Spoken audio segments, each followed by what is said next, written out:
హరే కృష్ణ. అందరికీ కూడా భాగవత అమృతం కార్యక్రమానికి స్వాగతం అండి. కార్యక్రమం మొదలు పెట్టుకునే ముందు ప్రార్థనలు చేద్దాము. హరే కృష్ణ ప్రభుజీ, దండవత్ ప్రణామాలు. ఓం నమో భగవతే వాసుదేవాయ.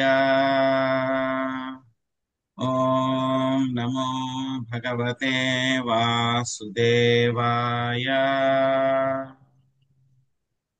ఓం నమో భగవతే వాసుదేవాయ.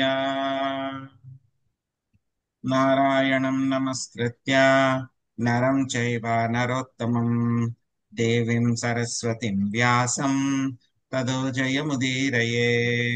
శృణ్వతాం స్వకదా కృష్ణ పుణ్యశ్రవణ కీర్తన హృదయంతస్థో హి అభద్రాణి విధునోతి సుహృత్సతాం. నష్టప్రాయేషు అభద్రేషు నిత్యం భాగవత సేవయా భగవతి ఉత్తమ శ్లోకే భక్తిర్భవతి నైష్ఠకే.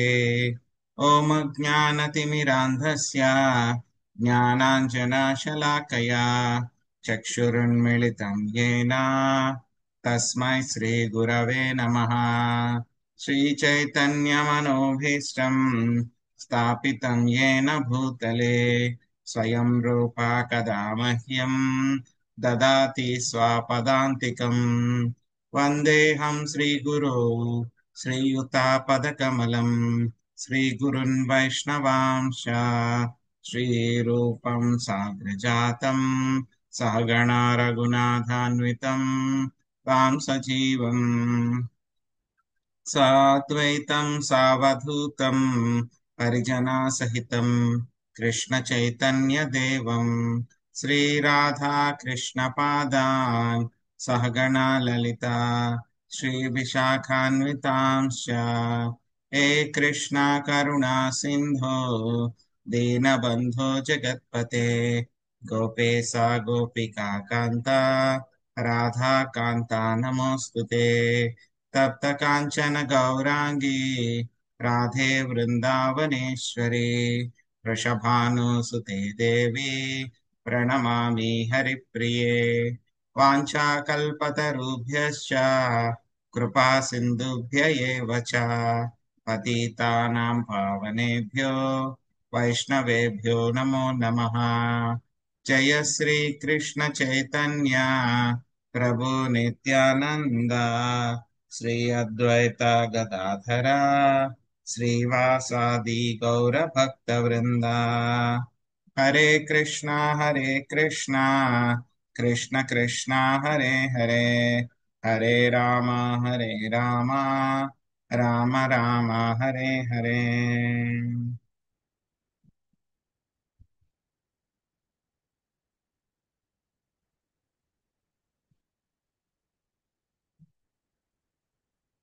హరే కృష్ణ. సో ఈరోజు హరే మన కృష్ణ ప్రభుజీ, దండ ప్రణామాలు. హరే కృష్ణ దండ ప్రణామాలు. సో ఈరోజు మన శ్రీమద్ భాగవతము సప్తమ స్కందము 7వ అధ్యాయంలో 22వ శ్లోకం నుంచి నేర్చుకుందాం మనము. అష్టౌ ప్రకృతయా ప్రోక్త స్త్రయా ఏవాహి తద్గుణా వికారా షోడశాచైర్యై పుమానేకా సమన్వయాత్.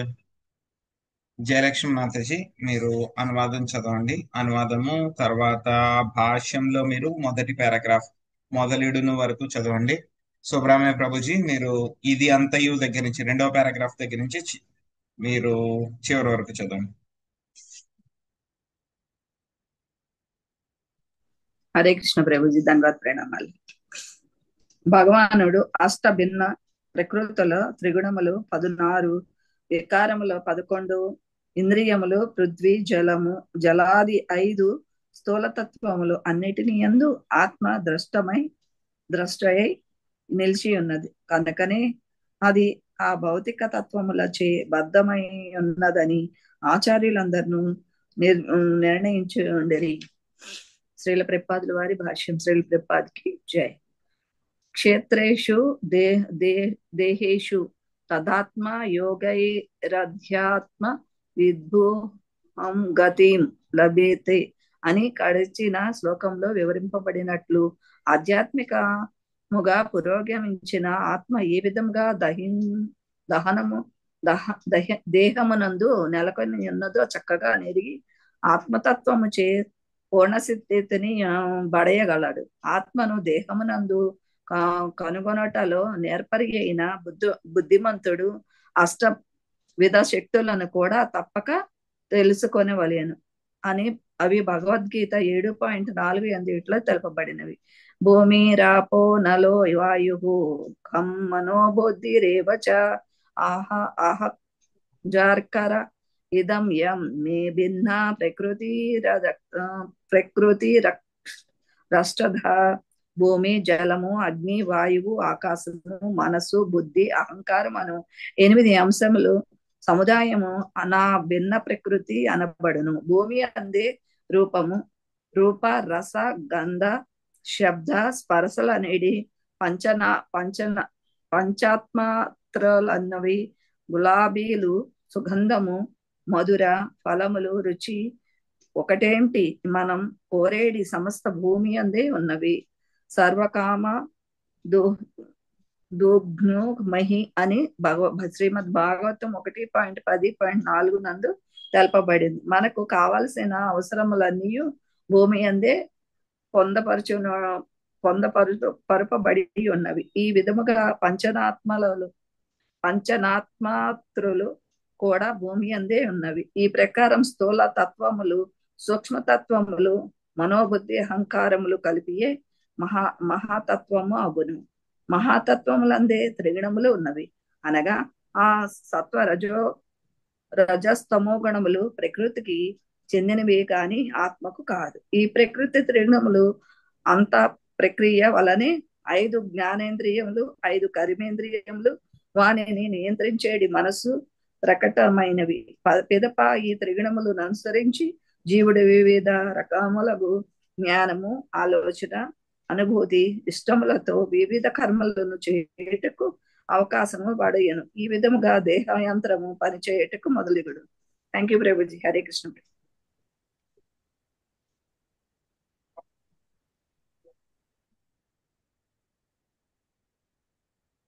సుబ్రహ్మణ్య ప్రభు చదవండి.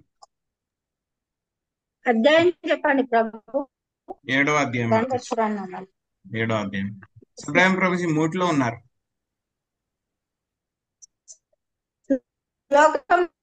ఫ్రీజ్ అయినట్టుంది సుబ్రహ్మణ్య ప్రభుజీది. ఎం లక్ష్మీదేవి మాతాజీ చదవండి. హరే కృష్ణ ప్రభుజీ. దండవత్ ప్రణామాలు ప్రభుజీ. హరే కృష్ణ.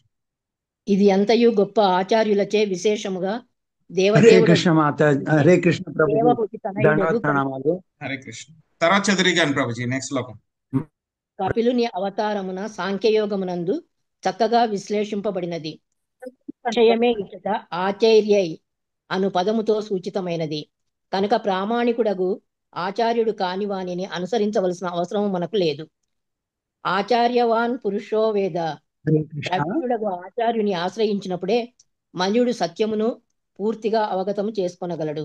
జీవుడు వ్యక్తిగతుడే కాని దేహము పలు భౌతిక తత్వముల సమ్మేళనమై ఉన్నది.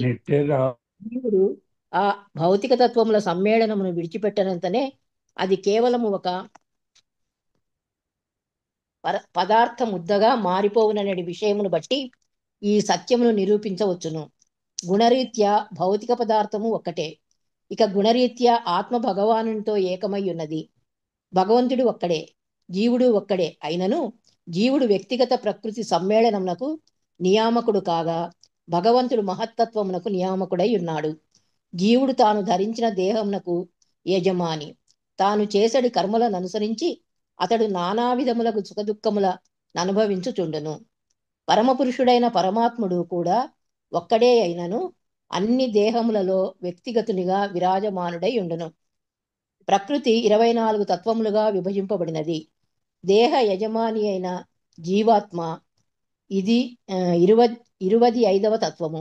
వీటన్నింటిపైన విష్ణు భగవానుడు పరమాత్మునిగను పరమ నియామకునిగను ఉన్నాడు. అతడే 26వ తత్వము. మనుజుడు ఈ 26 తత్వములను ఎరిగినప్పుడు ఆధ్యాత్మవిత్ యగును. అనగా ఆత్మానాత్మ వివేకము నెరిగిన ప్రవీణుడగును. క్షేత్రజ్ఞయోర్జ్ఞానం అని భగవద్గీత 13.3 యందు తెలుపబడినట్లుగా క్షేత్రము, ఆత్మ, పరమాత్మలకు సంబంధించిన జ్ఞానమే నిజమైన జ్ఞానము. భగవంతుడు జీవునితో నిత్య సంబంధమును కలిగి ఉన్నాడని తెలిసి కొననంత వరకు మనిషికి గల జ్ఞానం అసంపూర్ణమే అయి ఉండెను.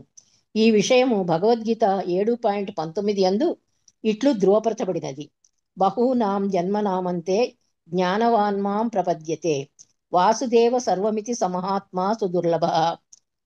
సంపూర్ణ జ్ఞానమును కలిగినవాడు బహు జన్మ మృత్యువుల పిదప నన్నే సర్వకారణములకు కారుణనిగా సమస్తముగను తెలుసుకొని నాకు శరణమునందును. అట్టి మహాత్ముడు అతి దుర్లభుడు. భౌతికము ఆధ్యాత్మికమునైన సమస్తము వాసుదేవుని వివిధ శక్తులను కూడియుండును. వ్యక్తిగతాత్మ భగవదంశ ఆ వాసుదేవుని అధీనముననే ఉండును. ఈ పరిపూర్ణ జ్ఞానము నెరిగినంతటా మనుజుడు దేవదేవునికి శరణుజొచ్చును. వాసుదేవ సర్వమితి సమహాత్మ సుదుర్లభ. హరే కృష్ణ ప్రభు. దేహస్తు సర్వసంగాతో జగత్తాస్తురితి ద్విధా అత్రైవామృగ్య పురుషో నేతి నేతి త్యజన్. సుబ్రహ్మణ్య ప్రభుజీ, మీరు అనువాదము ఆ తర్వాత ఫస్ట్ పారాగ్రాఫ్ గీతోపదేశం ఆరంభించినాడు వరకును, ఆ తర్వాత దేహినోస్మిన్ దగ్గర నుంచి చివరి దాకా శాంతి మాతాజీ చదవండి.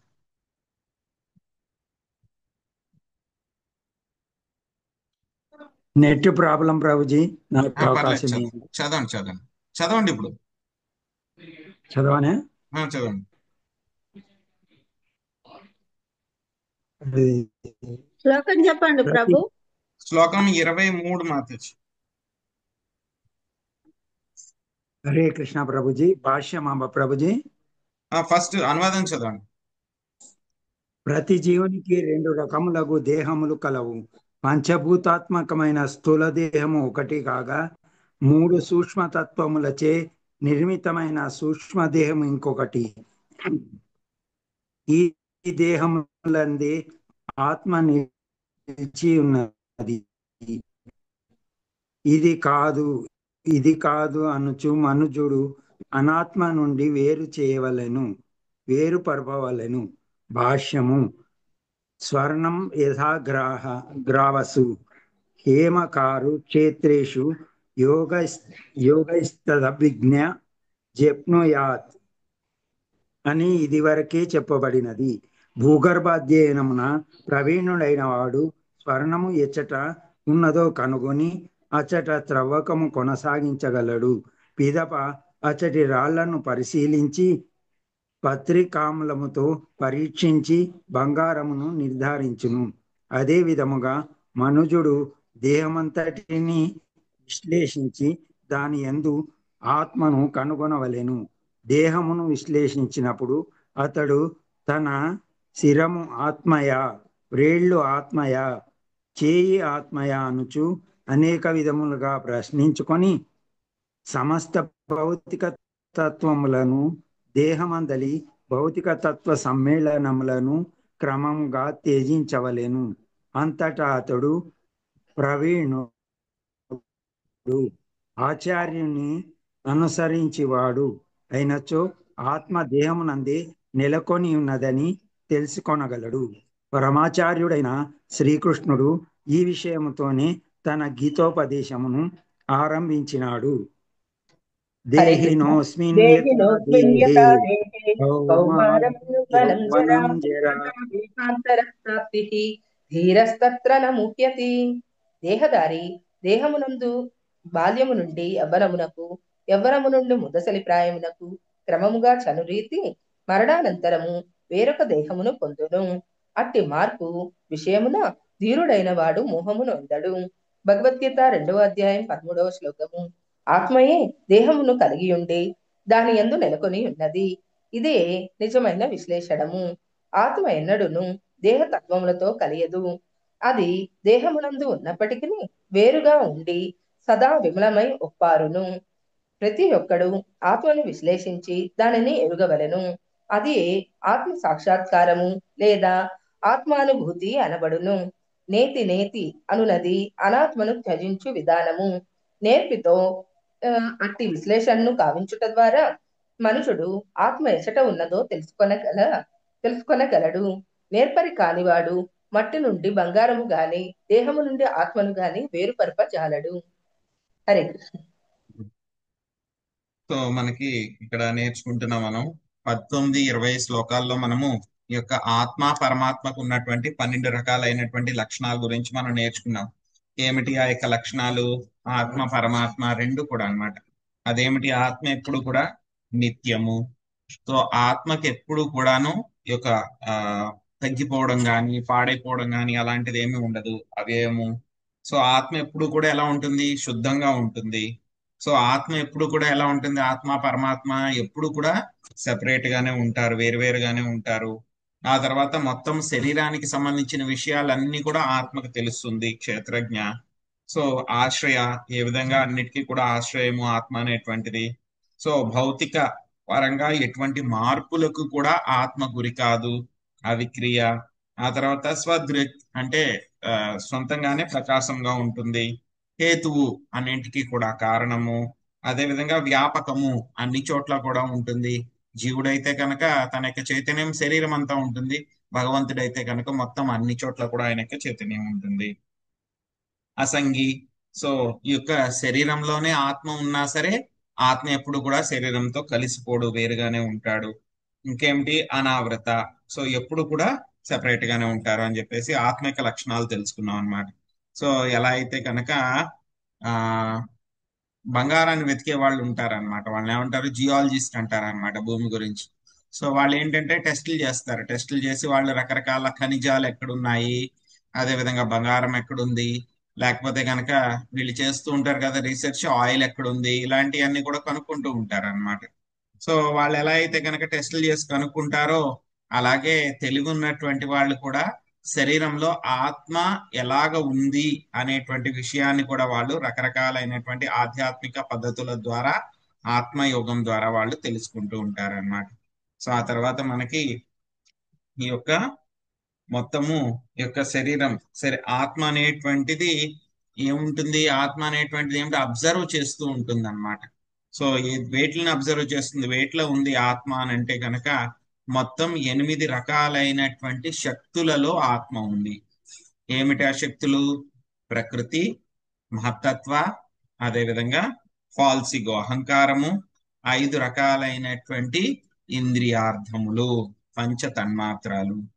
అదేవిధంగా ఇంకెందులో ఉంది? ఆత్మ యొక్క 3 రకాలైనటువంటి త్రిగుణాల్లో ఉంది. ఆ తర్వాత మళ్ళీ ఏమిటి? ఆత్మ ఇంకా 16 రకాలైనటువంటి మార్పులు. ఏమిటవి?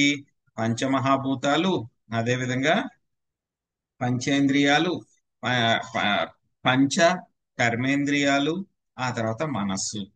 సో మొత్తము ఇవన్నీ కూడా మనం తెలుసుకున్నాం. సాంఖ్య శాస్త్రంలో మొత్తం 24 ఎలిమెంట్స్ గురించి మనము తెలుసుకున్నాం. సో 5 జ్ఞానేంద్రియాలు, 5 జ్ఞానేంద్రియాలు, 5 కర్మేంద్రియాలు, 5 మనకి జ్ఞానేంద్రియాలు, కర్మేంద్రియాలు, 5 పంచమహాభూతాలు, 5 పంచ తన్మాత్రలు, ఆ తర్వాత మనస్సు, బుద్ధి, అహంకారము, మహత్తత్వ. సో మొత్తం 24. ఆ తర్వాత 25వది ఏమిటి? ఆత్మ. 25వ తత్వము. 26వ తత్వం ఏమిటి మనకి? పరమాత్మ. సో వీటి గురించి మనము తెలుసుకున్నాం అన్నమాట. సో దీని గురించి అంతా కూడా మనం తెలుసుకోవాలి. ఇది తెలుసుకోవాల్సినటువంటి పద్ధతి ఏమిటి అని అంటే కనుక ఇది కాదు, ఇది కాదు. సో ఎలా అయితే కనుక మనకి మంచి విషయాలు తెలుసుకోవాలనుకోండి, ఏదైనా ఒక వస్తువు గురించి తెలుసుకోవాలంటే కనుక మనం ఎలా చేస్తాము? ఆ యొక్క వస్తువుని చూస్తాం, ఇది మనకు కోరుకున్నదా కాదా. ఎలా అయితే కనుక వీళ్ళు జియాలజిస్టులు ఉన్నారనుకోండి, వాళ్ళు ఏమంటారు? ఒక్కొక్కసారి బంగారం కనిపెడుతూ ఉంటారు, ఒక్కొక్కసారి వజ్రాలు కనిపెడుతూ ఉంటారు. సో వాళ్ళు ఏంటంటే కనుక దొరికిన దాన్ని ప్రతిదాన్ని కూడా పరీక్షగా చూస్తారు. ఇది కాదా, అవునా. ఇది కాదంటే కనుక పక్కన పెట్టేస్తారు. మళ్ళీ ఇంకోటి చూస్తారు, ఇది కాదంటే కనుక పక్కన పెట్టేస్తారు. సో అదే పద్ధతిలో కూడా మనము నేతి నేతి అనేటువంటి పద్ధతి ద్వారా మనం ఇది ఆత్మ కాదా అని చెప్పేసి మనం కనుక్కోవాలన్నమాట. అందుకే మనకి 19-20 శ్లోకాల్లో మనకి ఈ ఆత్మ లక్షణాలన్నీ కూడా మనకు చెప్పారు. సో చెయ్యి చూస్తాము, ఈ చెయ్యి ఆత్మ కాదా. సో ఎందుకు కాదు అని అంటే కనుక ఈ యొక్క మనకి లక్షణాలు చెప్పుకున్నాం కదా మనం 19 నుంచి 25 శ్లోకాల్లో. భౌతిక పరమైనటువంటిది మార్పులకి గురవుతుంది కాబట్టి ఇది కాదు. సో ఆ తర్వాత ఈ కాలు ఆత్మ కాదు. సో ఆ తర్వాత మనసు ఆత్మ కాదు. సో అలాగా అది కాదు కాదు కాదు కాదు అని చెప్పేసి మెల్లగా మనము ఆత్మ గురించి తెలుసుకోవడానికి ప్రయత్నించాలన్నమాట. సో ఇది కాదు ఇది కాదు అనేటువంటి పద్ధతి ద్వారా అన్నమాట. ఇది కాదు ఇది కాదు అనేటువంటి పద్ధతి ద్వారా అన్నమాట. సో ఎవరు తెలుసుకోగలుగుతారు అని అంటే కనుక ఇది ఆచార్యులు ఎవరైతే ఉన్నారో వాళ్ళ యొక్క ఆధ్వర్యంలో ఉంటే కనుక చక్కగా తెలుసుకోగలం అన్నమాట. అన్వయ వ్యతిరేకేణ వివేకేనో సతాత్మనా స్వర్గస్థాన సమామ్నాయైర్ విమృత్సాధీర సత్వరై. రాజేశ్వరి మాతజీ మీరు అనువాదం చదవండి. ఆ తర్వాత అనువాదము భాష్యంలో 2 పారాగ్రాఫ్లు చదవండి. ఆ తర్వాత శ్రీదేవి మాతాజీ యతో దగ్గర నుంచి మీరు వివరించిన వరకు చదవండి. ఆ తర్వాత మల్లేశ్వరి మాతాజీ మయాతదం దగ్గర నుంచి చివరి వరకు చదవండి.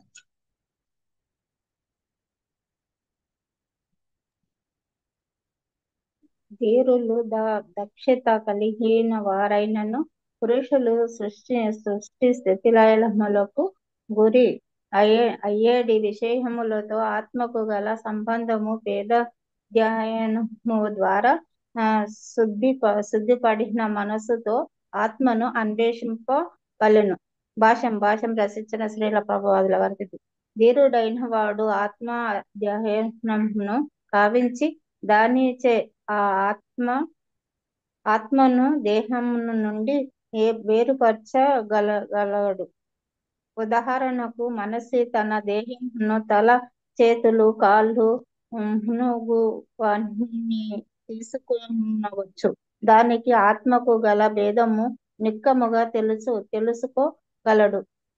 ఎవ్వడును ఈ శిరమే నేను అని పలకబోడు. నా శిరము అని మాత్రమే ఎవ్వడైనను పలుకును. అనగా ఇచ్చట నేను శిరము అనేది 2 అంశములున్నవి.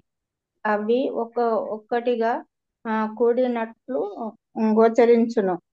నిజమునకు సమానములు కావు. దేహము విశ్లేషణ కావించినప్పుడు శిరము, చేతులు, కాళ్ళు, ఉదరము, రక్తము, ఎముకలు, మలమూత్రములు వంటివి గోచరించవచ్చును. కానీ అన్నియును పూర్తి అయిన పిదప ఇంకా ఆత్మకు అస్తిత్వమెక్కడ ఉండును అని ఎవరిని వాదించు అవకాశము కలగదు. కానీ ధీరుడు మాత్రము వేదోపదేశముల నుండి పూర్తి లాభమును సమాచారమును పొందగలడు. హరే కృష్ణ. యతో వా ఇమాని భూతాని జాయంతే येन जातानि जीवन्ति यत् प्रयन्त्यभि संविशन्ति तद्विज्ञासस्व तद्ब्रह्मेति. తైత్తీరియోపనిషత్తు 3.1.1. ఆ విధముగా అతడు శిరము, చేతులు, కాళ్ళు, చివరకు సమస్త శరీరము ఆత్మను ఆధారము చేసుకునియే వృద్ధి చెందినదని తెలుసుకొనగలడు. ఆత్మ ఉన్నప్పుడే దేహము, శిరము, కాళ్ళు, చేతులు వృద్ధి చెందగలవు. లేనిచో అవి వృద్ధి చెందవు. మృతుడగు పిల్లవాడు పెరిగి పెద్దవాడు కాడు. ఏలయన అతని యందు ఆత్మ విరాజమానమై లేదు.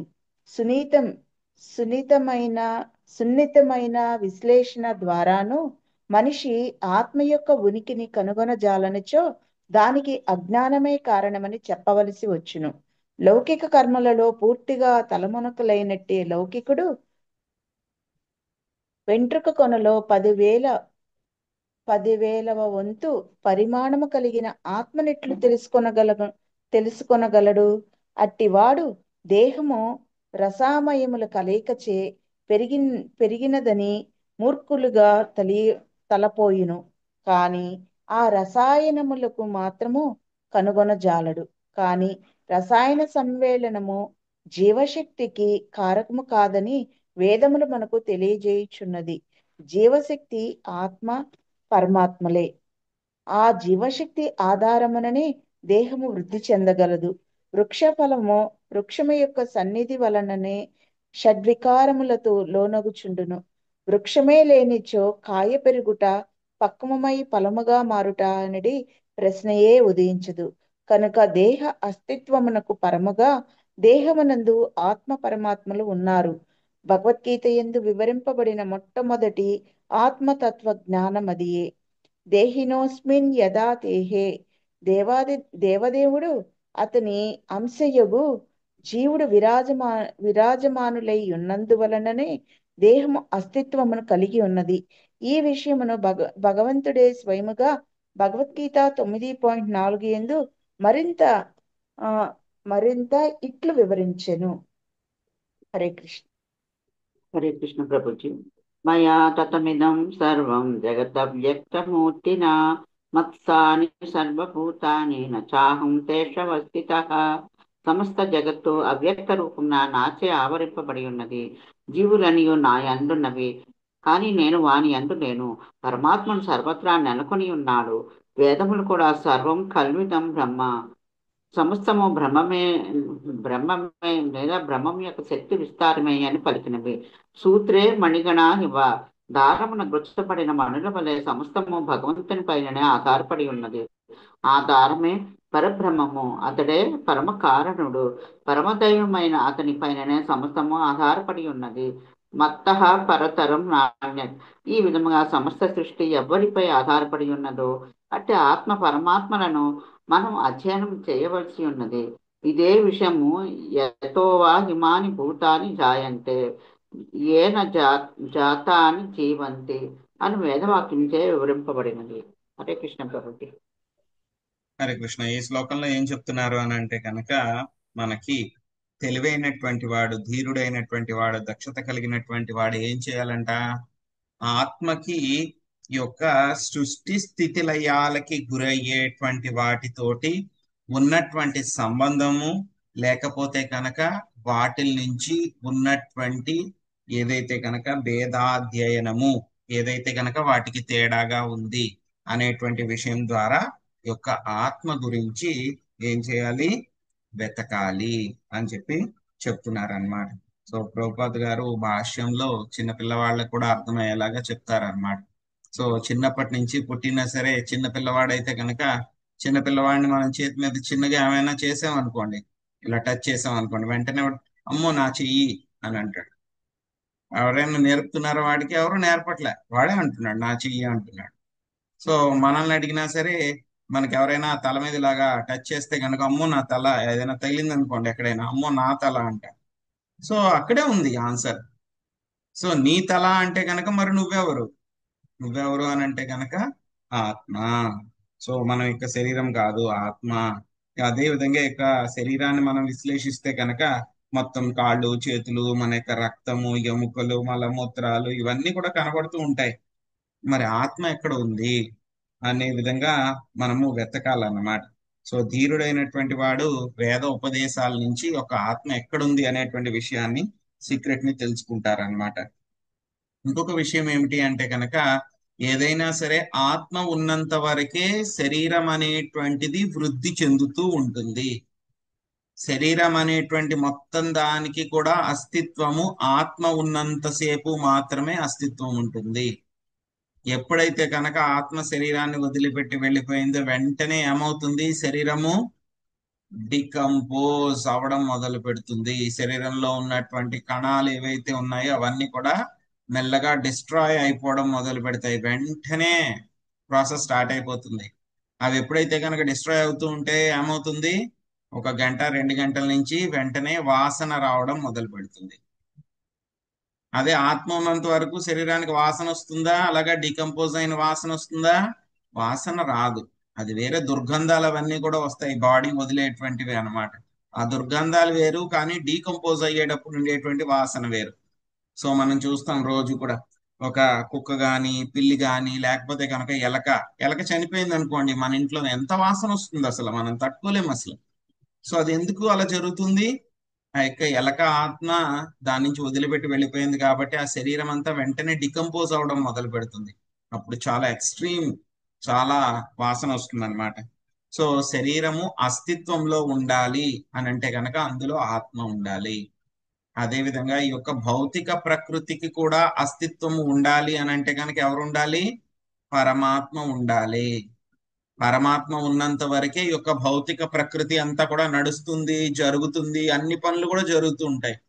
ఎప్పుడైతే కనుక పరమాత్మ యొక్క విశ్వంలోంచి ఆయన బయటకు వెళ్ళిపోతారో ఎంత ఏమైపోతుంది? మొత్తం స్టాండ్ స్టిల్ ఆగిపోతుంది. మనం సృష్టి కార్యం జరిగేటప్పుడు కూడా చూసాం. ఒక హిరణ్మయ అనేటువంటిది మొత్తం బంగారపు ముద్దలా ఉంటుంది, అన్ని రెడీగానే ఉంటాయి, గోల్డెన్ ఎగ్ అన్ని రెడీగా ఉన్నాయి. జీవులు ఉన్నారు, అదేవిధంగా భౌతిక ఎలిమెంట్స్ ఏవైతే ఉన్నాయో అన్ని ఉన్నాయి. ఒక 1000 సంవత్సరాలు అలా పడి ఉంటుంది ఆ యజ్ఞ అని చెప్పి మనం తెలుసుకున్నాం. ఎప్పుడైతే కనుక గర్భోదక సాయి విష్ణువు అందులోకి ప్రవేశించారో, ఎప్పుడైతే కనుక ఆయన ప్రవేశించారో వెంటనే ఏమైంది? అది యాక్టివేట్ అయ్యింది. సో అదే విధంగా ఈ యొక్క శరీరం కూడా ఏమిటి? జీవాత్మ ఉన్నంత వరకు కూడా యాక్టివ్ గా ఉంటుంది. ఎప్పుడైతే జీవాత్మ శరీరం నుంచి బయటకు వెళ్ళిపోయారో వెంటనే ఏమైపోతుంది? అది నాశనం అయిపోతుంది. అదే విషయాన్ని ఇక్కడ చెప్తున్నారనమాట. అదేవిధంగా ఆ, ఆ యొక్క ఆత్మ అనేటువంటిది వృక్షంలో ఉన్నంత వరకే అది పెరుగుతుంది. ద మూమెంట్ ఎప్పుడైతే కనుక ఆత్మ అనేటువంటిది వృక్షం నుంచి బయటకు వెళ్ళిపోతే ఏమైపోతుంది? అది వెంటనే అది చనిపోతుంది. సో కాబట్టి స్వామి కూడా అదే చెప్తున్నారు, మాయాతదమిదం సర్వంలో మొత్తం సమస్త జగత్తంతా కూడా అవ్యక్త రూపముచే నాచే ఆవరింపబడినది. జీవులందరూ కూడా నాలో ఉన్నారు కానీ నేను వాళ్ళలో లేను అని చెప్పి స్వామి చెప్తున్నారు. మొత్తం అన్నింటికీ కూడా నేనే మూలము. సూత్రే మణిగణ ఇవ, మొత్తం ముత్యాలు దారాన్ని పొదగబడినట్టు మొత్తం అన్ని కూడా నా మీదే ఆధారపడి ఉన్నాయి అని చెప్పి శ్రీకృష్ణ భగవానుడు చెప్తున్నారన్నమాట. మొత్తం పరతర జ్ఞానియత్. సో తర్వాత మళ్ళీ ఇంకేం చెప్తున్నారో చూద్దాం. తర్వాత బుద్ధి గురించి చెప్తున్నారు మనకి. ఆ బుద్ధికి ఉన్నటువంటి 3 రకాలైనటువంటి స్టేజెస్ అన్నమాట. బుద్ధిర్జాగరణం స్వప్నః సుషుప్తిరితి వృత్తయః తాయేనైవానుభూయంతే సోధ్యక్షా పురుషః పరా. శశికళ మాతాజీ భాష్యం మనం అర్థం చూద్దాం. హరే కృష్ణ ప్రభు. ప్రణామం. జాగ్రత్త, స్వప్న, శిశువుల నుండి శిశువులు అనబడి 3 అవస్థలలో అనుభూతము. జాగ్రత్త, స్వప్న, శిశువులు కనడి 3 అవస్థల్లో బుద్ధి అనుభూతమగు. ఈ మూడింటిని అనుభూతమరుచుకుని వాడే అధ్యక్షుడు, శాసకుడు అనగా దేవదేవుడు. భాష్యం. బుద్ధి సహాయం లేనిదే ఎవడను ఇంద్రియ కర్మలను గాని, స్వప్నావస్థను గాని, లేదా స్థూల సూక్ష్మ కర్మల విరమణ గాని ఎరుగజాడు. ద్రష్ట నియామకుడు భగవంతుడి, పరమాత్ముడి. అతని నిర్దేశముననే జీవుడు తాను జగత్, స్వప్న, సుషుప్తాది అవస్థలలో దీని యందు నెలకొని ఉన్నాడో ఎరుగగలడు. భగవద్గీత 15.15 ఎందు శ్రీకృష్ణ భగవాన్ సర్వస్య చాహం బుద్ధి సన్నివిష్టో మత్తస్మృతి జ్ఞానమపోహనంచ, ఎల్ల హృదయంలో నేను విరాజమానుడై ఉన్నా, నా నుండియే స్మృతి జ్ఞానము మరుపు కలుగుచున్నది అని పలికి. జీవులందరూ తమ బుద్ధి ద్వారా ఈ జగత్, జాగ్రత్త, సుషుప్తావస్థలలో పూర్తిగా లగ్నమై ఉన్నారు. జీవునితో పాటు మిత్రునిగా ఉండేది పరమాత్మే అట్టి బుద్ధిని ఒసుగుచుంటారు. జీవుని బుద్ధి కర్మలకు పరముగా సుఖదుఖములను నేరుగా గ్రహించగలిగినప్పుడు సత్వబుద్ధిగా అభివర్ణితమగునని శ్రీల మధ్వాచార్యులు పలికి. స్వప్నావస్థ ఎందు అవగాహనను భగవంతుని నుండి నేరుగా వచ్చు. మత్తస్మృతి జ్ఞానం అపోహన. దేవదేవుడే పరమ నియామకుడు. అతని ఉద్దేశముల జీవులందరూ గౌణ నియామకులై ఉన్నారు కనుక మనుషుడు బుద్ధిని ఉపయోగించి భగవంతుని అవగతం మనర్చుకొనవచ్చు. హరే కృష్ణ. హరే కృష్ణ. సో మన యొక్క బుద్ధికి ఏమిటి 3 రకాలైనటువంటి స్థాయిలు ఉన్నాయన్నమాట. సో ఒకటి జాగరణము అంటే కనుక అలర్ట్ గా ఉండడము. ఆ తర్వాత స్వప్న అంటే కనుక కొంచెం కలలు కనే స్టేజ్ లో ఉన్నటువంటి నిద్ర. మూడవది ఏమిటి? సుషుప్తి అంటే కనుక చాలా గాఢ నిద్ర. ఈ మూడు రకాలైనటువంటి స్థాయిలు కూడా ఏముంటాయి మన యొక్క బుద్ధికి మూడు రకాలైనటువంటి స్థాయిలు ఉంటాయి అన్నమాట. సో కానీ ఈ మూడింటిని కూడా తెలుసుకున్నటువంటి వ్యక్తి ఎవరు? ఈ మూడింటిని కూడా తెలిసినటువంటి వ్యక్తి ఎవరు అని అంటే కనుక పరమాత్మ, దేవాది దేవుడు అన్నమాట. సో ఆయనే ద్రష్ట నియామకుడు అయి ఉన్నారన్నమాట. సో పురుషోత్తమ యోగంలో మనకి భగవద్గీత 15వ అధ్యాయంలో చెప్తారు, సర్వస్య చాహం హృది సన్నివిష్టో మత స్మృతిర్జ్ఞానం అపోహనం చ వేదైశ్చ సర్వైరహమేవ వేద్యో వేదాంత కృత్ వేద విదేవ చాహం అని చెప్పారు మనం. సో ఆయన అందరి హృదయాల్లో కూడా ఉన్నారు. ఆయన దగ్గర నుంచే మనకి ఏమొస్తున్నాయి? స్మృతి, జ్ఞానము, మరుపు. సో ఈ మూడు కూడా మనకి ఆయన దగ్గర నుంచే వస్తున్నాయి అన్నమాట. సో కాబట్టి ఆయన మనకి మిత్రుడుగా ఉండి ఏదైనా మనకు జ్ఞాపకం చేస్తేనే మనకు తెలుస్తుంది, లేకపోతే కనుక మనకి ఏది కూడా తెలియదు అనమాట. సో బుద్ధికి అందుకే జీవులు ఎలా ఉన్నారు? Secondary controller. భగవంతుడి తర్వాత మనము కంట్రోలర్ కింద ఉన్నాం అనమాట. అందుకే మనం ఏం చేయాలి? ఆ యొక్క బుద్ధిని మనం ఉపయోగించి భగవంతుడిని తెలుసుకోవడానికి ప్రయత్నించాలి. ఏ బిస్త్రివర్ణై పర్యుస్తైర్బుద్ధి భేదై క్రియోద్భవై స్వరూపమాత్మానో బుద్ధ్యేద్గా నైర్వాయుమివాన్వయత్. నాగం సునీత మాతాజీ మీరు అనువాదం చదవండి. భాష్యం మొదటి పారాగ్రాఫ్ రాధమ్మ మాతాజీ చదవండి. తర్వాత చందన మాతాజీ ఏనియ దగ్గర నుంచి పరత చివరి వరకు చదవండి. హరే కృష్ణ ప్రభుజీ. సుగంధం వలన వాయువు యొక్క సన్నిధి అవగతమైనట్లుగా భగవంతుని నిర్దేశముననే మనుజుడు మూడు విధములకు బుద్ధిభేదము ద్వారా ఆత్మ నెరుగగలడు. కానీ ఆ మూడు విభాగములు ఆత్మ కావు, అవి త్రిగుణ పూర్ణములు కర్మజనితములు అయ్యున్నవి. హరే కృష్ణ. భాష్యం బై శ్రీల ప్రభుపాదుల పూజీ. ఇదివరకే వివరించినట్లు మన జీవనమున జాగ్రత్త, స్వప్న, సుషుప్తులనేది మూడు అవస్థలు ఉన్నవి. ఆ మూడింటి యందు మనకు భిన్నమైన అనుభూతులు కలుగుచుండను. ఈ విధంగా ఆత్మయే ఆ మూడు స్థితులకు ద్రష్టయే ఉన్నది. నిజమునకు దేహం యొక్క కర్మలు ఆత్మకర్మలు కావు. ఆత్మ దేహమునకు భిన్నమైనది. సుగంధము దానిని మోసుకొని వచ్చేది వాయువునకు భిన్నమైనట్లుగా ఆత్మ భౌతిక కర్మల యందు అనాసక్తమై ఉండేది. భగవత్ చరణార విందములను ఆశ్రయించిన వాడే ఈ విశ్లేషణను చేయ సమర్థుడై ఉండేది. యస్మిన్ విజ్ఞాతే సర్వమేవం విజ్ఞాతం భవతి అనుచు ఈ విషయము వేదంచే ధృవపరపబడినది. మనుజుడు భగవంతుని ఎరుగగలిగినచో అప్రయత్నంగా సమస్తము నెరుగగలడు. భగవత్ చరణార విందములను ఆశ్రయించని కారణముననే గొప్ప గొప్ప పండితులు, శాస్త్రవేత్తలు, తత్వవేత్తలు, ధార్మికులు కూడా సదా మోహగ్రస్తులే ఇంద్రు. ఇది శ్రీమద్ భాగవతం 10.2.32 నందు ఇట్లు నిర్ధారణ చేయబడింది. హరే కృష్ణ. Thank you Prabhuji. హరే కృష్ణ ప్రభుజీ. దండవత్ ప్రణామాలు. యోని రవీంద్రాక్ష విముక్తమానీన త్వయాస్త భావా ధనిర్శుద్ధ బుద్ధయ. ఎవరైనా తను తాను భవబంధ విముక్తుడు అనుచు కృత్రిమముగా తలచిపోను భగవత్ చరణారవిందమును ఆశ్రయించు అతని బుద్ధి దూషితమైనట్టుదే అగును. ఈ విషయంలో భగవద్గీత 3.42 ఎందును ఇట్లు చెప్పబడినది. ఇంద్రియాని పరణ్యో హరింద్రే పరం మనస్తు సదా బుద్ధిర్యో బుద్ధి పరతస్తు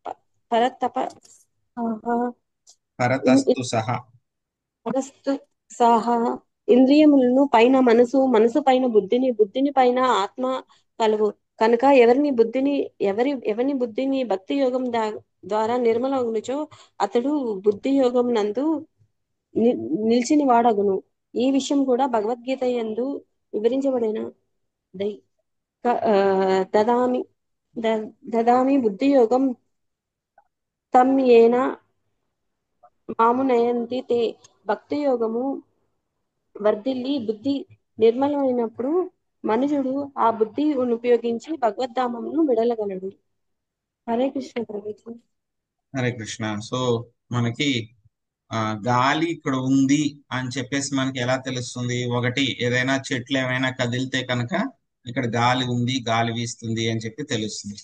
రెండవది, ఇక్కడ గాలి బాగుంది అని ఎలా తెలుస్తుంది మనకి?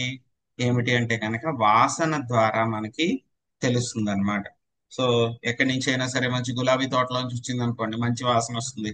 చెడ్డ ప్రదేశాల నుంచి వచ్చింది అనుకోండి, చెడ్డ వాసన వస్తుంది, దుర్గంధం వస్తుంది అనమాట. సో ఆ దుర్గంధం ద్వారా మనం ఏం తెలుసుకుంటాము? ఇక్కడ ఆ గాలి ఉంది, గాలి అక్కడి నుంచి వచ్చింది, గాలి ఇక్కడి నుంచి వచ్చింది అనేటువంటి విషయాన్ని మనము తెలుసుకుంటాం అన్నమాట. సో అదే విధంగా మనం కూడా ఏంటంటే కనుక మన బుద్ధి కూడా 3 రకాలైనటువంటి స్థాయిల్లో ఉంటుంది: సత్వగుణం, రజోగుణం, తమోగుణం. సో వీటి గురించి మనం తెలుసుకోవాలి. ఆ తర్వాత మనం ఇంకా ఏం తెలుసుకోవాలి? నా యొక్క ఆత్మ అనేటువంటిది ఈ యొక్క బుద్ధి కాదు. మనం ఇప్పుడే చెప్పుకున్నాం కదా, ఇది కాదు, ఇది కాదు, ఇది కాదు అని చెప్పి మనం తెలుసుకోవాలని చెప్పేసి. సో ముందుగా ఈ యొక్క స్థూల శరీరం నేను కాదు అని చెప్పి తెలుసుకోవాలి. ఇప్పుడు రెండవది ఏం చెప్తున్నారు? ఇక మా ఆత్మ బుద్ధి, ఇక బుద్ధి అనేటువంటిది నేను కాదు అని చెప్పేసి. బుద్ధి కూడా మనకి 3 స్థాయిల్లో ఉంటుంది: సత్వగుణం, రజోగుణం, తమగుణంలో ఉంటుంది. సో ఈ 3 స్థాయిలు, జాగ్రత్త, సుషుప్త, అదేవిధంగా స్వప్న, ఈ 3 స్థాయిలు అన్నమాట. సో ఈ 3 స్థాయిల్లో ఉన్నటువంటి యొక్క బుద్ధి కూడా నేను కాదు అనేటువంటి విషయాన్ని తెలుసుకోవాలన్నమాట. సో ఈ యొక్క ఆత్మ ఏంటి అంటే కనుక ఈ 3 రకాలైనటువంటి బుద్ధులు కూడా ఉన్నప్పుడు కూడా ఆత్మ ఏంటి? కేవలము అబ్జర్వర్, ద్రష్ట, చూస్తూనే ఉంటుంది. ఈ యొక్క శరీరం చేసేటువంటి కర్మలకి కూడా ఆత్మకేమీ సంబంధం ఉండదు. కేవలం జీవుడు మాత్రం ఇందులో ఆత్మలో శరీరంలో ఉన్నాడనమాట. ఏ తద్వారో హి సంసారో గుణకర్మాని బంధన అజ్ఞానమూలో పార్దోపి పుంస స్వప్నాయిరాప్యతే.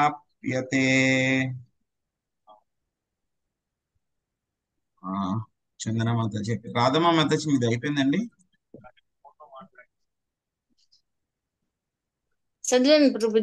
ఓకే. సో వాసవి మాతాజీ మీరు అనువాదము తర్వాత భాష్యం మొదటి పారాగ్రాఫ్ చదవండి. ఆ తర్వాత జన్మ కర్మ దగ్గర నుంచి లక్ష్మీ నాగేశ్వరి మాతాజీ మీరు గలరు వరకు చదవండి. తర్వాత ఈ సందర్భమున దగ్గర నుంచి చివరి వరకు మహాలక్ష్మి మాత చదవండి. హరే కృష్ణ ప్రభుజీ. విశుద్ధ బుద్ధి లేని కారణమున నే మనుజుడు త్రిగుణములకులోనైన సంసారమున బద్ధుడగును. స్వప్నావస్థ యందు అతడు మిథ్యాభావనలో దుఃఖమును అనుభవించినట్లు అజ్ఞాన వశమున కలిగడి సంసారము అవాంఛనీయము నశ్వరము నైనదని తప్పక భావింపవలను. భాష్యము: అవాంఛనీయమగు నశ్వర జీవన స్థితియే అజ్ఞానమని పిలువబడును. భౌతిక దేహము నశ్వరమైనదని ఎవరైనాను సులభంగా తెలుసుకొనగలరు. ఏలయనగా అది ఒకానొక రోజున పుట్టి చివరకు ఒకానొక రోజు నశింపపోవును.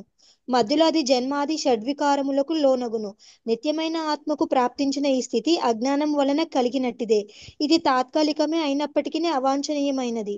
అజ్ఞానము వలనే జీవుడు వరుసగా తాత్కాలిక దేహములలో ఉంచబడును. నిజమునకు ఆత్మకు అట్టి తాత్కాలిక దేహములలో ప్రవేశించవలసిన అవసరం లేదు. కేవలము అజ్ఞాన వశముననే శ్రీకృష్ణ విస్మృతి వలననే అతడట్లు చేయవలసి వచ్చును. కనుక మానవ జన్మలో బుద్ధి వికసించినప్పుడు మనుజుడు శ్రీకృష్ణుని ఎరుగుటకు యత్నించి తన చిత్తమును మార్చుకొనవలను.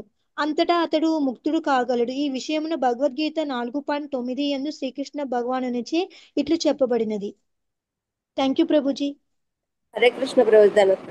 జన్మ కర్మచ్చ మే దివ్యమేవం యో వేతి తత్వతః వ్యక్తా దేహం పునర్జన్మ నైతి మామేతి సో అర్జున.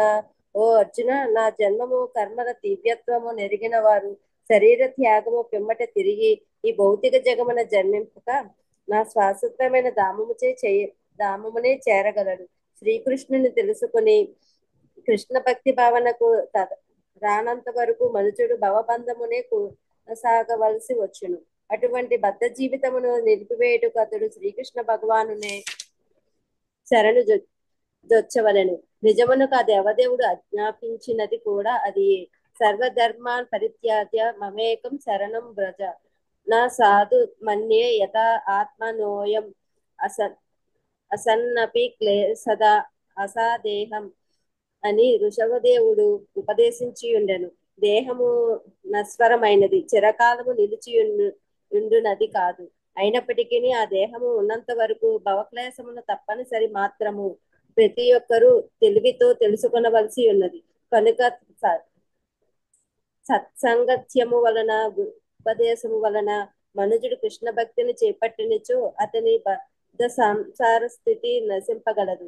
అతని మూల చైతన్యమైన కృష్ణ భక్తి రసాభావమును జాగృతము కాగలదు. మనుజుడు కృష్ణ భావాయుతుడు అయినప్పుడు స్వప్నమందైనను జాగృత నందైనను ఈ సంసారము స్వప్నం మాత్రమే కాక అర్ధరహితమని అనుభూతి మనర్చుకొనగలడు. భగవద్నుగ్రహము వలనే ఈ అనుభూతి సాధ్యమగును. అటు అనుగ్రహము గీతోపదేశముల రూపమునను లభ్యమైన ఉన్నది. కనుక మూర్ఖులకు జీవులను విశేషముగా మానవులను జాగృత పరిచడి హితకార్యములను ఎల్లరూ నిముక్తులను చేయుటే శ్రీ చైతన్య మహాప్రభుల వారి కార్యము. ఆ విధముగా వారు కృష్ణ భక్తి భావన స్థితికి అభివృద్ధి చెంది మోక్ష లాభమును బడయగలరు. హరే కృష్ణ. హరే కృష్ణ ప్రభుజీ. ఈ సందర్భమున శ్రీల మధ్వాచార్యులు ఈ క్రింద శ్లోకములను ఉదహరించిరి.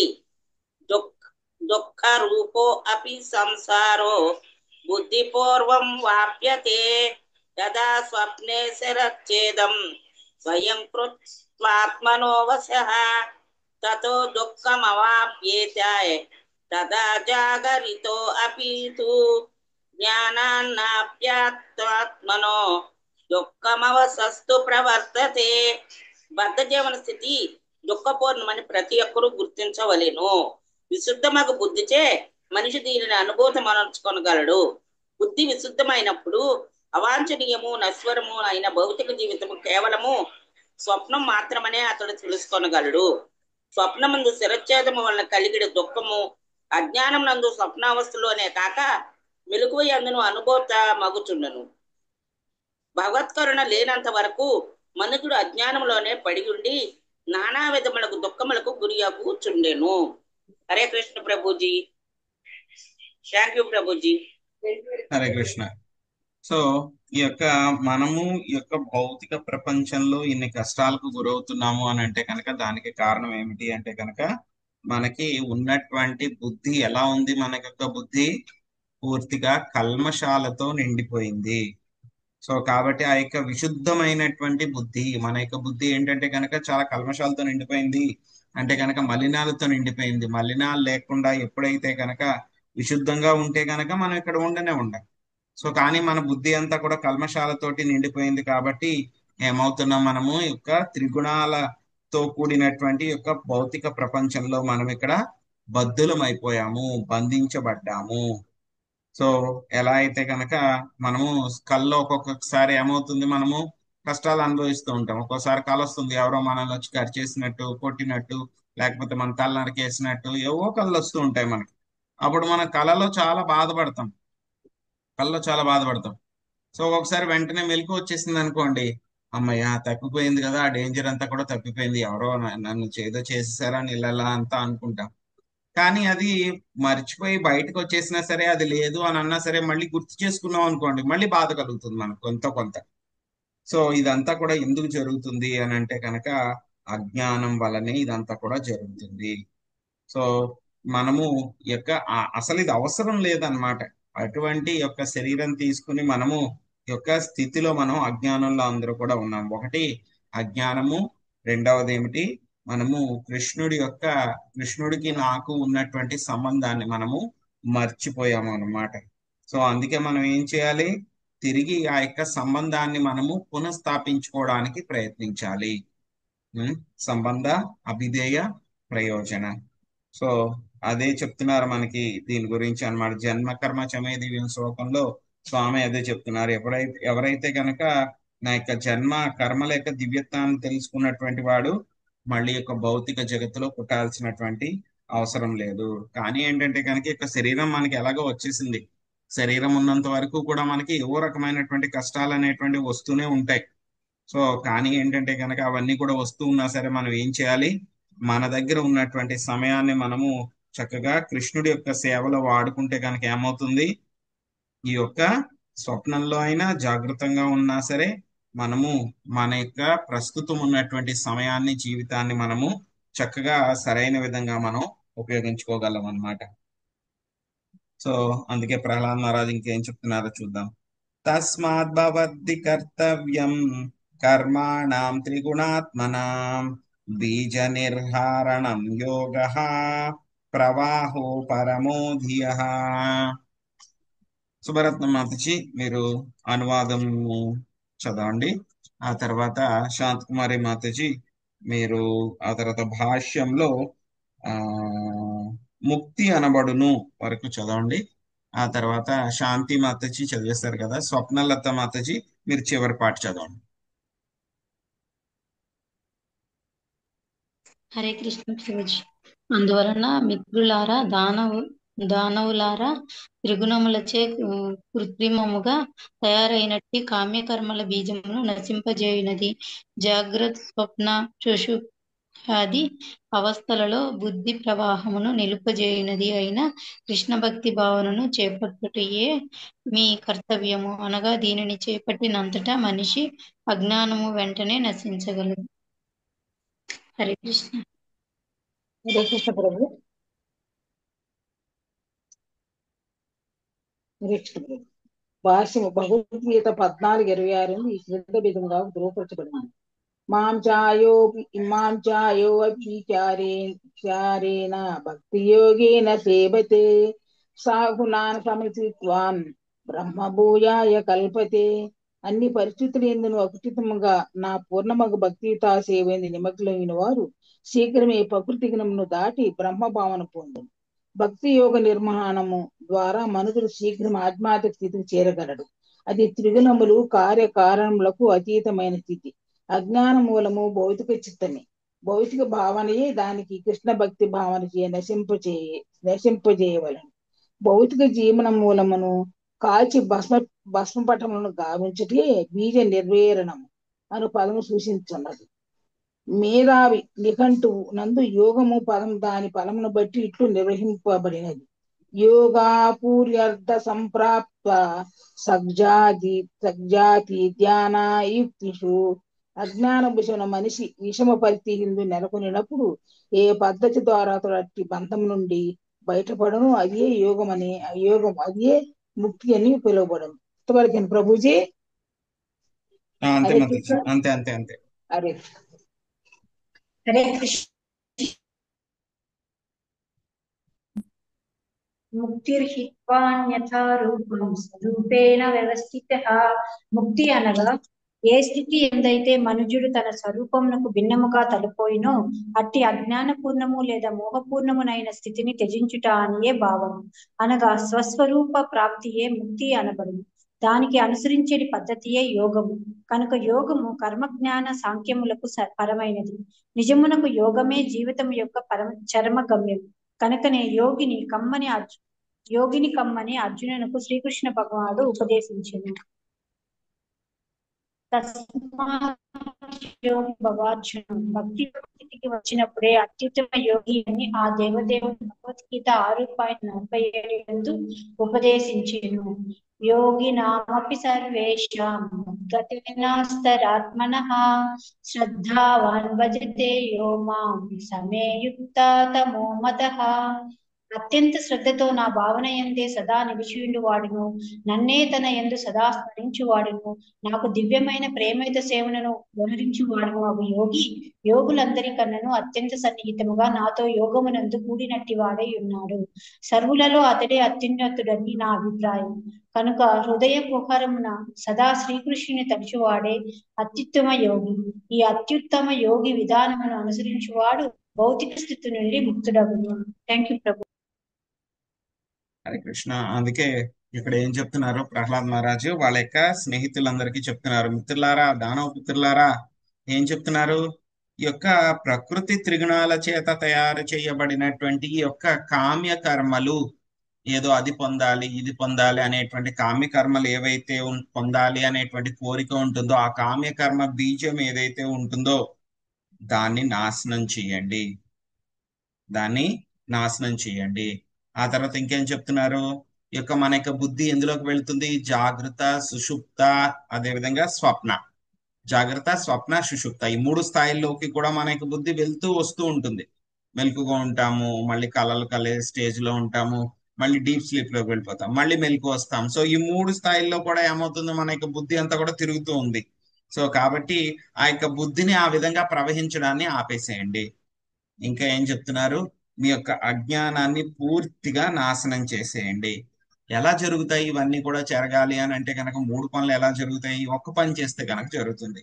ఏంటా పని? కృష్ణ భక్తి భావనను చేపట్టడమే. చేపడితే కనుక ఇక 3 రకాలైనటువంటి పనులు కూడా జరుగుతాయి అన్నమాట. సో భగవద్గీతలో మనకి 14వ అధ్యాయం ప్రకృతి త్రిగుణాల గురించి అంతా కూడా చెప్పిన తర్వాత చివరిలో స్వామి చెప్తారు. సో ఎవరైతే కనుక నా యొక్క భక్తి యోగంలో నియుక్తులు అవుతారో వాళ్ళు ఏమవుతారు? సగుణాన్ సమతిథ్యైతాన్ బ్రహ్మభూయాయ కల్పతే. యొక్క ప్రకృతి త్రిగుణాలను దాటి వాళ్ళు బ్రహ్మభావాన్ని పొందుతారు అని చెప్పి స్వామి మనకి చెప్పారనమాట. సో భక్తి యోగ నిర్వహణ చేయడం ద్వారానే మనము చాలా వేగంగా మనము అటువంటి బ్రహ్మభూత స్థాయికి వెళ్ళగలం. బ్రహ్మభూత ప్రసన్నాత్మ నశోచతి కాంక్షతి సమ సర్వేషు భూతేషు మద్భక్తిం లభతే పరం. సో అటువంటి బ్రహ్మ భూత స్థాయికి వెళ్ళగలం అన్నమాట. సో ఆ తర్వాత ఏమవుతుంది? ఇంకాను బ్రహ్మభూత స్థాయికి. సో అక్కడికి వెళ్ళిన తర్వాత ఏం తెలుసుకుంటాం? మనం ముక్తి అంటే కనుక ఏమిటి అనేది మనం తెలుసుకుంటాం. ముక్తి అంటే ఏమిటి? మన యొక్క స్వరూపం ఏమిటి అని చెప్పి తెలుసుకోవడము, అంటే భగవంతుడితోటి మనకున్నటువంటి సంబంధాన్ని తెలుసుకోవడం. ముక్తిర్హిత్వ అనేదా రూపం స్వరూపేణ వ్యవస్థితి అనేటువంటి విషయం తెలుసుకుంటాం. సో మరి అది ఎక్కడికి వెళ్ళాలి? ఆ యొక్క ముక్తి పొందాలి అని అంటే కనుక మనం ఏం చేయాలి? యోగాభ్యాసం చేయాలి. యోగాభ్యాసం అంటే కనుక ఏమిటి? మనల్ని ఆత్మని పరమాత్మతోటి కనెక్షన్ చేసేటువంటి ప్రాసెస్ ఏమిటి? మనకి యోగాభ్యాసము. సో కాబట్టి మనము ఆ యోగాభ్యాసం ఎలా చేయాలి? మనము కర్మ, జ్ఞాన, సాంఖ్య వీటికి అతీతంగా ఉండేటువంటి శుద్ధ భక్తి యోగం చేయాలన్నమాట. అందుకే స్వామి ఏం చెప్పారు అర్జునుడికి? అర్జున నువ్వు కూడా యోగి అవ్వు అని చెప్పారు. అదే విధంగా మనకి అన్ని యోగాల గురించి కూడా చెప్పిన తర్వాత స్వామి చివరిలో మనకి 6వ అధ్యాయంలో యోగినామపి సర్వేషాం మద్గతేనాంతరాత్మన శ్రద్ధావాన్ భజతే యోమాం సమయుక్త సమామతః. మొత్తం యోగిలందరిలో కూడా చాలా అత్యుత్తమమైనటువంటి యోగి ఎవరు? యొక్క భక్తి యోగి. ఎందుకు భక్తి యోగి అత్యుత్తమము అని అంటే కనుక అతను ఎప్పుడు కూడాను నా భావనలోనే నిలిచి ఉంటాడు, నన్నే తలుచుకుంటూ ఉంటాడు, నా దివ్యమైనటువంటి ప్రేమ సేవని చేస్తూ ఉంటాడు. కాబట్టి ఎప్పుడు కూడా సన్నిహితంగా నాతోటి ఆ యొక్క సంబంధాన్ని, కనెక్షన్ ని కలిగి ఉంటాడు. సో కాబట్టి అటువంటి యోగే అన్నిటికంటే కూడా చాలా ఉత్తమమైనటువంటి వాడు అని చెప్పారనమాట. సో ఈ శ్లోకం వరకు కూడా ఏం చెప్పారు ప్రహ్లాద్ మహారాజ్ ఏంటంటే కనుక ఆత్మ యొక్క లక్షణాలు ఏమిటి, ఆత్మ ఏ విధంగా యొక్క భౌతిక శరీరం నుంచి వేరు అని చెప్పి మనం ఏ విధంగా తెలుసుకోవాలి, ఆ తర్వాత మనకు ఉన్నటువంటి బుద్ధి ఏ రకమైనటువంటి స్థాయిల్లో ఉంటుంది, సో శుద్ధ ఆత్మని మనం ఏ విధంగా తెలుసుకోవాలి, ఇప్పుడు ఉన్నటువంటి పరిస్థితుల్లో మనం ఆత్మని ఎందుకు తెలుసుకోలేకపోతున్నాము, సో ఏ విధంగా ఆత్మని తెలుసుకోవాలి, సో ఆత్మని తెలుసుకోకుండా మనకు అడ్డుపడుతున్నటువంటి విషయాలు ఏమిటి? అజ్ఞానము, యొక్క కర్మ బీజము, అదే విధంగా యొక్క బుద్ధి, 3 స్థాయిల్లో ఉన్నటువంటి బుద్ధి. సో వీటిలన్నింటినీ కూడా నాశనం చేయమంటున్నారు అన్నమాట. సో ఇవన్నీ చెయ్యాలి అని అంటే కనుక ఏం చేయాలి? మరి కర్తవ్యం ఏమిటి అనేటువంటి విషయాలు మనకి స్వామి చెప్తున్నారు. ఏం చెప్తున్నారు? ప్రహ్లాద్ మహారాజ్ ఇప్పుడు 29వ శ్లోకం నుంచి 38వ శ్లోకం వరకు భక్తి గురించి ఆయన మనకి ఇన్స్ట్రక్షన్స్ ఇస్తారన్నమాట. చాలా వండర్ఫుల్ గా ఉంటుంది. అవి ఏంటనేది మనం రేపు తెలుసుకుందాం.